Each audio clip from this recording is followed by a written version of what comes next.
1500 preloaded गानों वाला keypad phone धमाकेदार साउंड के साथ कारवां मोबाइल। नमस्कार, आदाब, सत श्री अकाल। मैं हूं अभिमन्यु काक और एक बार फिर से आप और मैं यहाँ पे मुखातिब हैं एक और खूबसूरत जगह को यहाँ पे तराशने के लिए। आज जिस पॉपुलर टूरिस्ट स्पॉट की मैं बात करने वाला हूं वो इंडिया का one of the hotshot tourist spots है। यहाँ पे मैंने बहुत सारे ऑफ बीट टूरिस्ट स्पॉट्स की बात की है, लेकिन आज एक ऐसी जगह की बात कर रहा हूं जो इंडियन टूरिस्ट को, इंटरनेशनल टूरिस्ट को अपने प्रति बहुत अट्रैक्ट करता है। Any guesses? चलो हिंट देता हूं। यहाँ पे पहाड़ तो है लेकिन पेड़ नहीं है। The guess is right. मैं बात कर रहा हूं लेह लद्दाख की, क्योंकि ये रीजन बहुत ही बड़ा है, इसलिए हमने अपने एपिसोड्स को अलग अलग शहरों में बांटा है, जैसे Kargil, Leh, Nubra and so on. Leh जो शहर है that is located Indus valley river के पास और बेसिकली एक ओल्ड ट्रेडिंग रूट का हिस्सा था, काश्मीर, तिब्बत और कश्मीर के बीच।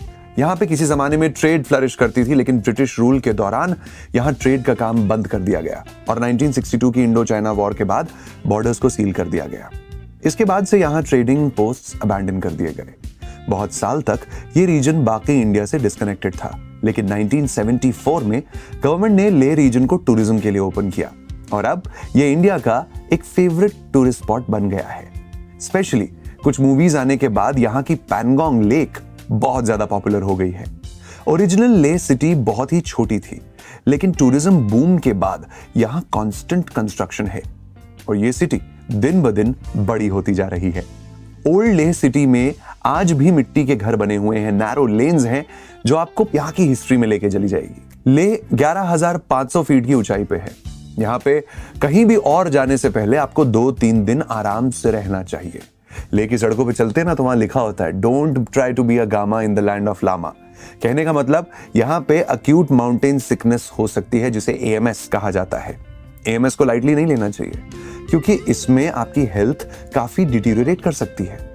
हाई ऑल्टीट्यूड में जब हम जाते हैं ना तो बॉडी में ऑक्सीजन की कमी होती है, और क्योंकि बॉडी में ऑक्सीजन की कमी होती है तो बॉडी उन कंडीशंस में एक्लेमेटाइज होने में समय लेती है। जरूरी है कि आप ज्यादा ऑल्टीट्यूड जब गेन करते हैं तो थोड़ा समय आपको उस ऑल्टीट्यूड पे बिताना चाहिए, और ज्यादा बड़े और हाई ऑल्टीट्यूड पे जाने से पहले।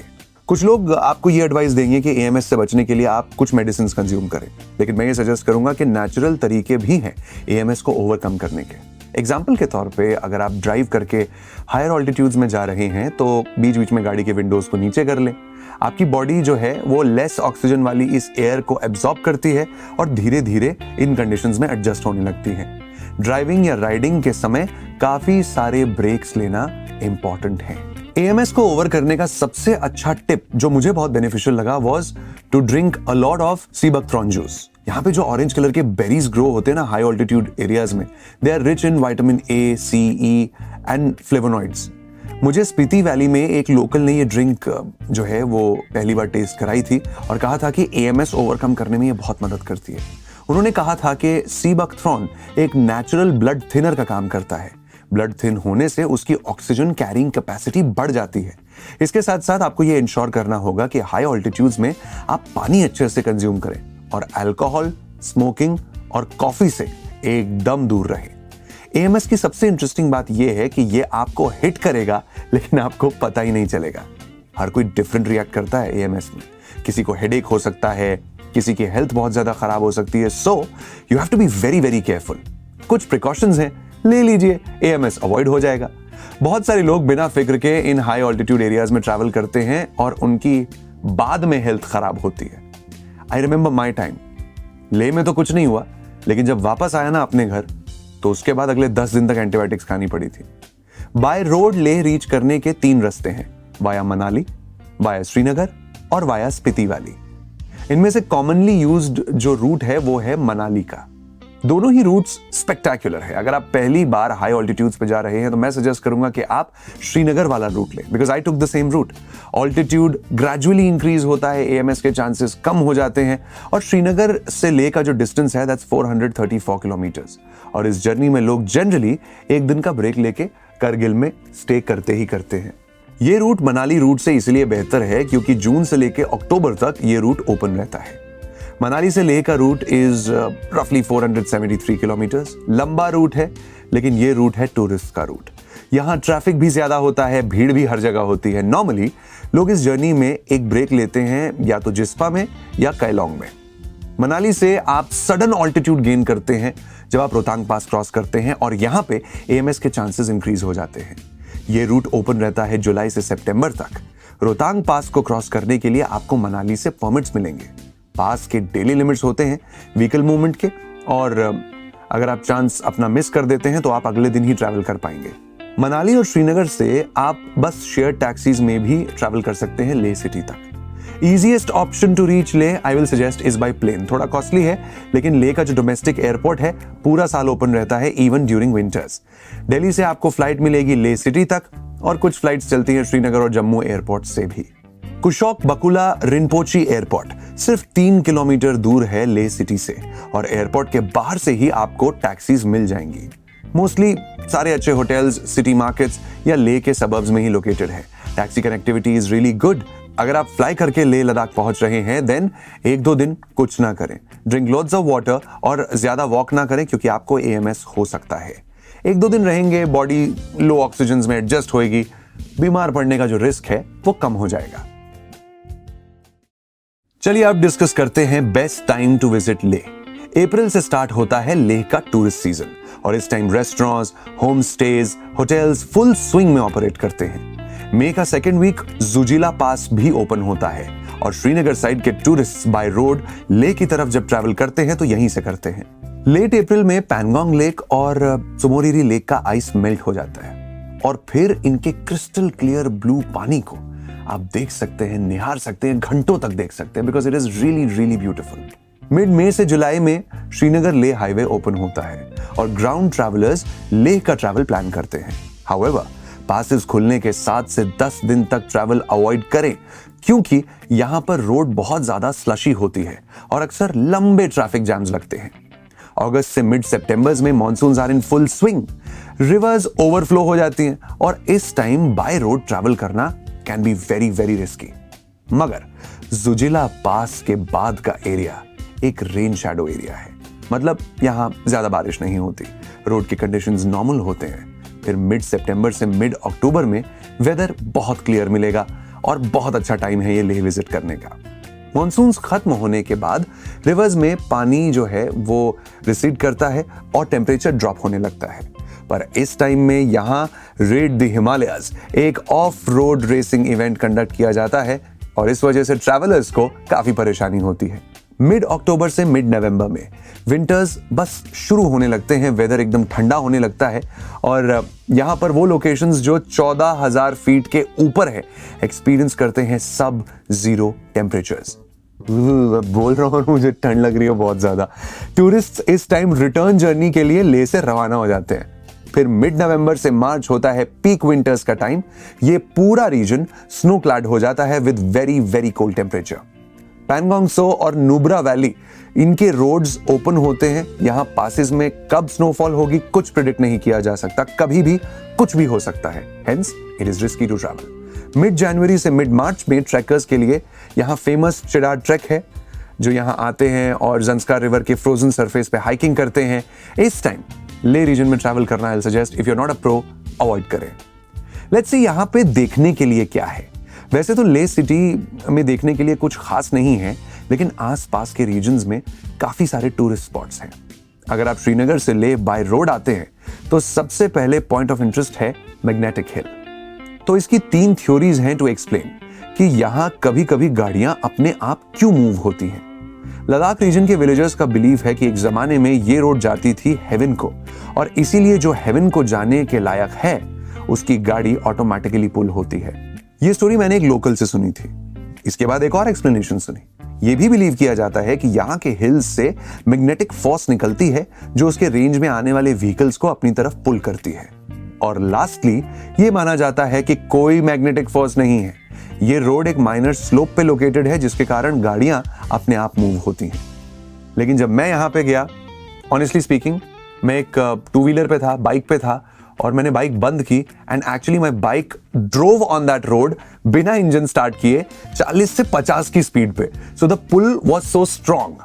अब हेवन की तरफ जा रहे थे यहाँ लाइफ में अच्छे काम किए पता नहीं, but that experience was absolutely amazing. ले सिटी से जस्ट पहले आएगा लामायूरू, एक छोटा सा विलेज है और ये बहुत फेमस है लामायूरू मोनेस्ट्री के लिए, जो कि 11,500 फीट के ऑल्टीट्यूड में बनाई हुई है।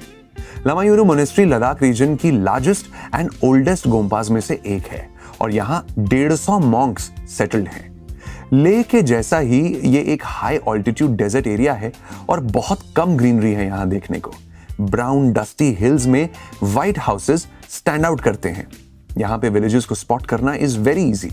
अगर आप लद्दाख रीजन के लोकल कल्चर को एक्सपीरियंस करना चाहते हैं तो लामायूरू में 1-2 दिन का stay you can plan.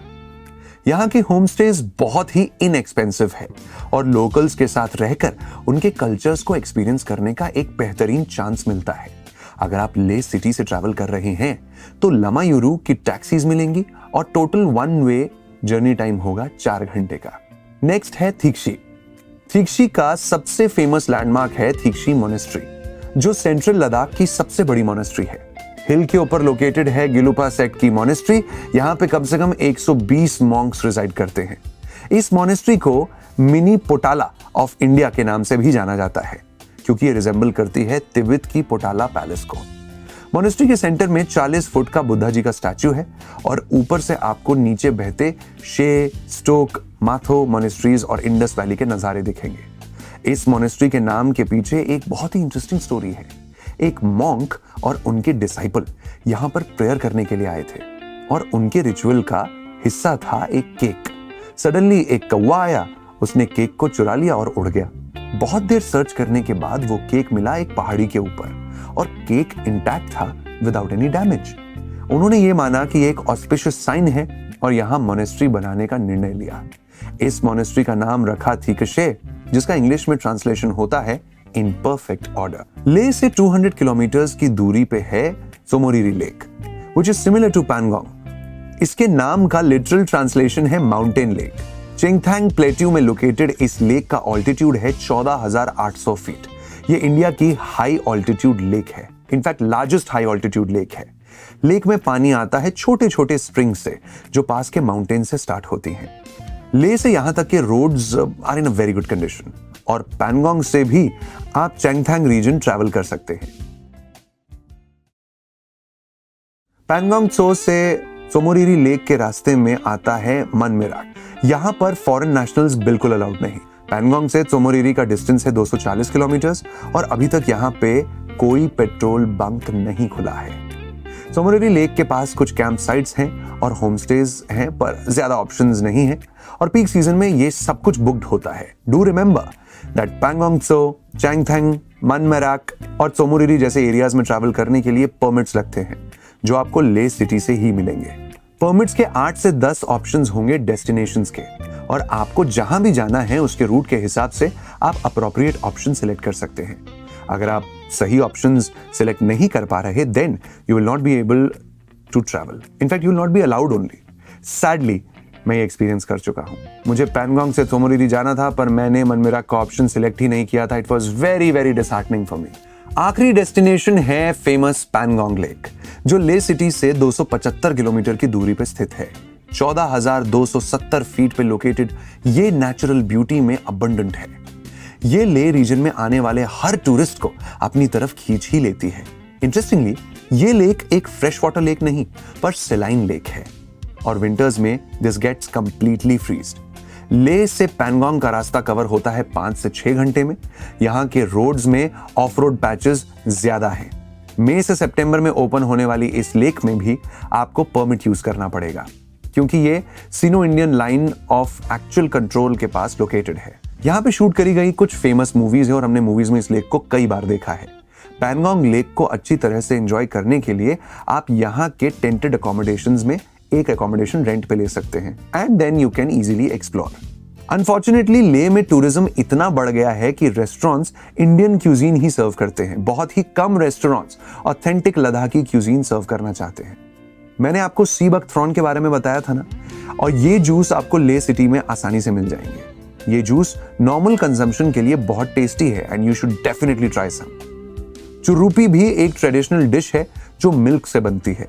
Sweet, salty, plane flavours में मिलने वाली चुरूपी काफी हार्ड होती है और इसको च्यू करने में बहुत टाइम लगता है। पर इसका सॉफ्टर वर्जन यूज होता है पनीर के जैसे और सर्व किया जाता है ग्रीन्स के साथ। ड्रिंक्स में आप ट्राई कर सकते हैं बटर टी। हाँ, butter tea definitely try that. Pink दिखने वाली ये सॉल्टी चाय जनरली रेस्टोरेंट्स में मिल जाती है, आपको कई सारे होमस्टेज में भी मिल सकती है।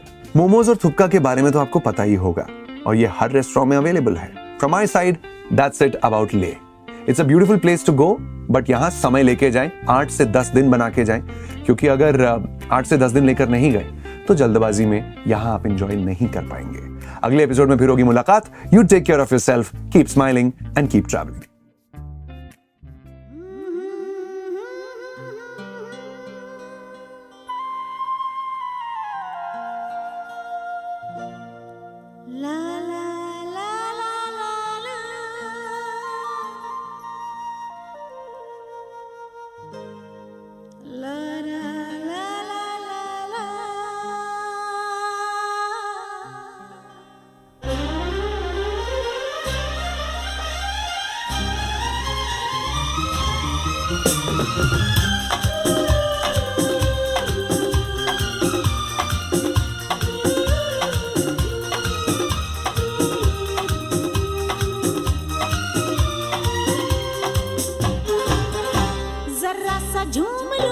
अरे ना रे ना रे ना, जरा सा घूम लूं मैं, अरे ना रे ना रे ना, आ तुझे चूम लूं मैं, अरे ना रे बाबा ना, मैं चली बन के हवा, रब्बा मेरे मैनू बचा। जरा सा झूम लूं मैं, अरे ना रे ना रे ना, जरा सा घूम लूं मैं, अरे ना रे ना रे ना, आ तुझे चूम लूं मैं, अरे ना रे बाबा ना, मैं चली बन के हवा, रब्बा मेरे मैनू बचा।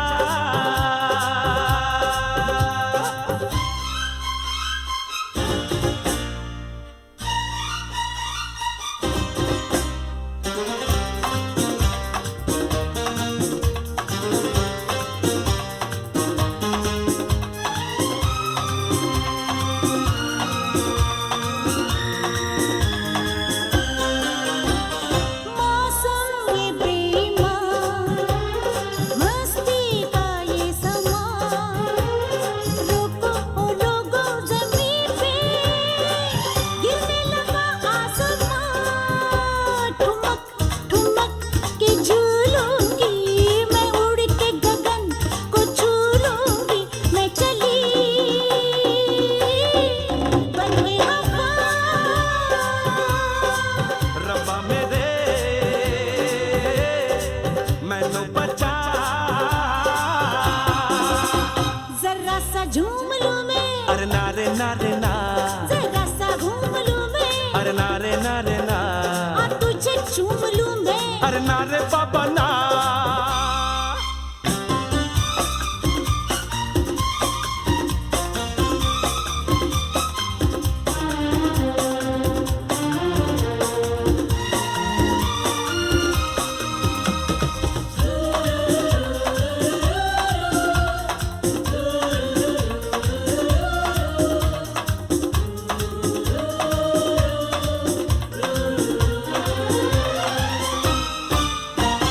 ठंडी ठंडी पवन, चलता है ये बदन, जी चाहता है बना लूं तुझको अपना सजन, हुआ नहीं ये पहले कभी, मेरी चाल बदल गई अभी अभी, मैं चली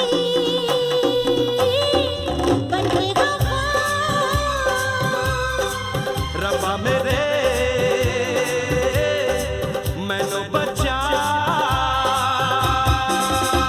जरा सा झूम लूं मैं, अरे ना रे ना रे ना, जरा सा घूम लूं मैं, अरे ना रे ना रे ना, आ तुझे चूम लूं मैं, अरे ना रे बाबा ना।